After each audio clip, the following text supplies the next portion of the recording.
and welcome to another edition of Storytime with Kiri Kennedy. I am your host, adult Kiri Kennedy, Kirsten Kennedy.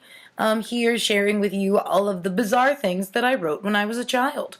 So today's story is The Pink Shoes, written by Miss Kirsten Kennedy. There are the pink shoes. There's a dog saying, "Take them off, my throat hurts," and then a girl thinking, "Dum-dum." To be fair, he's thinking take them off. He's not actually saying it. And then this is another Gertie's Gang Publishers, copyright 1985. So, this book, The Pink Shoes, is dedicated to the book The Red Shoes by Hans Christian Andersen. I really liked that story when I was a kid. Later, when I wrote a play based on the stories of Hans Christian Andersen and did some research on it, I learned that that story was never meant for children, but of course it was one of my favorites because kids are dark and twisty. As you shall see from this wonderful story, The Pink Shoes. Once there was a nice family. Amy was an only child. She had a dog named Joe. One night, Amy was smoking. Then there was a fire. Her mother and father died. Amy and Joe then lived alone together. Amy only had one friend now, her dog Joe, and Joe never barked. Amy only went to school and the town market. Once, Amy bought a pair of pink shoes. They were as pink as a rose. She put the shoes on. Joe barked.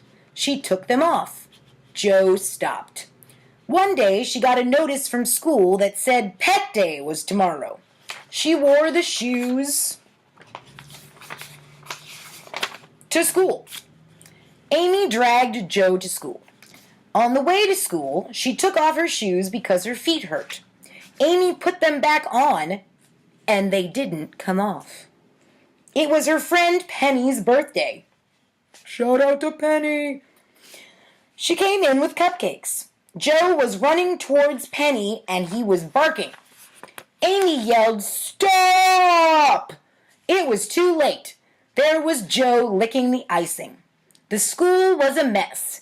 Penny's pet hamster, Kara, was gone. Joe was there using Kara's tail as a toothpick. "Joe!" said Amy. "Why, Kara?" yelled Penny. The bell rang. Before leaving, she took scissors and cut off her feet. She made feet out of construction paper. Joe ran after the shoe and never came back. The end. Oh. There's an about the author. Kirsten Kennedy lives in West Caldwell, New Jersey. She has one sister, Tara. Cupcake and Pudding was her first book. She loves to read, so she reads her own books. That's a little shameless self-promotion there. If you haven't checked out Cupcake and Pudding, I believe that is edition number 3 of Kiri Kennedy's Storytime, so be sure to check that out. As always, subscribe so you don't miss any of these fascinating stories that are guaranteed to change your life. Alright, well that's all. Until next time, bye-bye.